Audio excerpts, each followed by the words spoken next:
hello बंधुসকল কি খবৰ আপোনালোকৰ আকৌ এটা ভ্লগলৈ আপোনালোকক স্বাগতম মই এতিয়া ৰাতি 11:30 হৈছে তো বহুত বোৰিং লাগি আছিল বোৰিং লাগি থকাৰ কাৰণে মই ভাবিলো কি জমেটো অৰ্ডাৰ দিছিলো জমেটো আহিব বহুত টাইম হৈ গ'ল কেনসেল কৰি দিলো কেনসেল কৰি দি কিবা খাব ইচ্ছা যায় আছিল সোনকালে মই ভাত খাই দিছিলো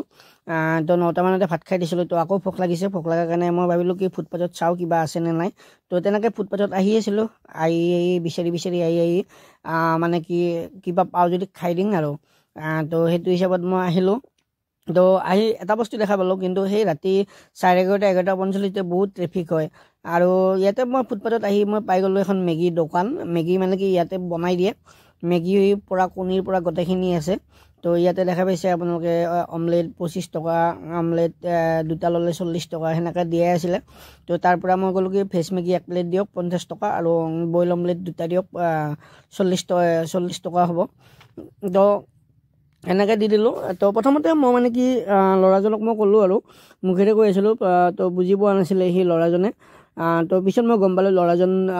বেঙা হয় মানে কথা ক'ব নোৱাৰে তো পিছত তাৰে মানুহ এজনে মোক কৈ দিলে তো মানুহজনে তেতিয়াতো দিল্লীৰ ভাষাতে ক'লে মই প্ৰথমে বুজি পোৱা নাছিলোঁ তাৰপিছত হিন্দীত ক'লে হিন্দীত কোৱাৰ পিছত যে ল'ৰাজনক মই সেই কৰি দিলোঁ মই ইংগিততে কৈ দিলোঁ আৰু দেখাই তো ইমান নাজানো যিহেতু তো ল'ৰাজনে ক'লে কি যে আপুনি 5 মিনিট ৰখক মই বনাই দি আছোঁ তো ফাইনেলি মেগী হৈ গৈছে তো ইয়াত কিন্তু ইমান মছলা দিয়া নাই দেই আপোনাৰ বাকীবিলাকত যেনেকৈ মছলা খাইছোঁ মই তো ইয়াতে মছলা দিয়া নাই 5 মিনিটৰ ভিতৰত মেগী বনোৱা কমপ্লিট কৰাই দিছে আৰু অমলেট দুটা লৈছোঁ তো এনেকৈ খাম আৰু আজি ৰাতি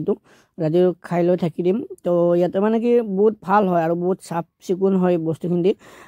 আৰু ইমান ধুনীয়াকৈ বনাইছে সঁচাকৈ ক'ব লাগিব না মছলা দিছে না কিবা দিছে একো নাই জাষ্ট চিম্পলকৈ বনাইছে ঘৰুৱা খাদ্য হিচাপত আৰু ল'ৰাজন মানে কি হয় মোৰ আৰু এটা বস্তু ভাল লাগিছে ল'ৰাজনে কৈছে কি যে আপুনি প্ৰথম নতুন আহিছে আজি মোৰ দোকানলৈ আৰু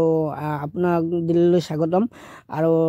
লগতে মোক এনেই 90 টকা হৈছিলে তো মোক 90 টকা হ'লে 70 টকা ৰাখিছিলে 20 টকা কমাই দিছিলে তাৰপিছত মই 100 টকা কৰি দি আহিছিলোঁ ল'ৰাজনক তো ল'ৰাজনে বহুত ভাল পাইছিলে আৰু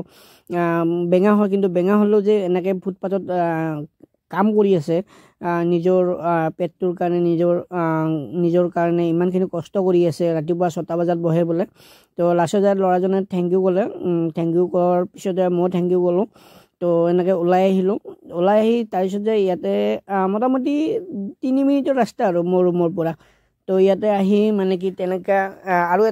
এটা বস্তু দেখা পালোঁ ইয়াতে যিমানবিলাক মানে কি সেই আছে আপোনাৰ নাম্বাৰ এই টমটম আছে টমটমবিলাকত মানে কি নাম্বাৰ প্লেট থাকিবই নাম্বাৰ প্লেট নোহোৱাকৈ টমটম চলাব নোৱাৰে কিন্তু আমাৰ অসমত কিছুমানত নাম্বাৰ প্লেট নাই বাৰু তেনেকৈ চলাই লাগে ইয়াতে আৰু কিন্তু ইয়াত নাম্বাৰ প্লেট আছে কিন্তু ইয়াত নীতি নিয়ম নাই যোনে যেনেকৈ পায় তেনেকৈ ভৰাই দিয়ে আৰু গাড়ীবিলাক তো এইখন দেখা পাইছে আপোনালোকে নাম্বাৰ প্লেট আছে আৰু ইয়াতে আৰু এটা বস্তু মই বহুত জেগাত গৈছিলোঁ বহুত জেগাত ভিডিঅ' বনাইছিলোঁ কিন্তু মোক ভিডিঅ' বনাব এলাও নাই বুলি ক'লোঁ তো ইয়াত ভিডিঅ' বনাইছোঁ তো মই মনে ভিডিঅ' বনাই আছোঁ একচুৱেলি যদি আৰু কোনোবা কিবা কয় কাৰণ এদিনীয়া জেগা হয় তো সেইকাৰণে ভয়ো লাগে তো গৈছোঁ যিহেতু অফিচৰ কামত গৈছোঁ তো অফিচৰ কামত যাই যদি আৰু উল্টা পুল্টা য'ত লাগি যায় তো সেইকাৰণে অকণমান প্ৰব্লেম হৈ যাব পাৰে তো সেনেকৈ গৈ আপোনাৰ মোটামুটি 2 মিনিট পিছত মোৰ ৰুম আহি পালোঁ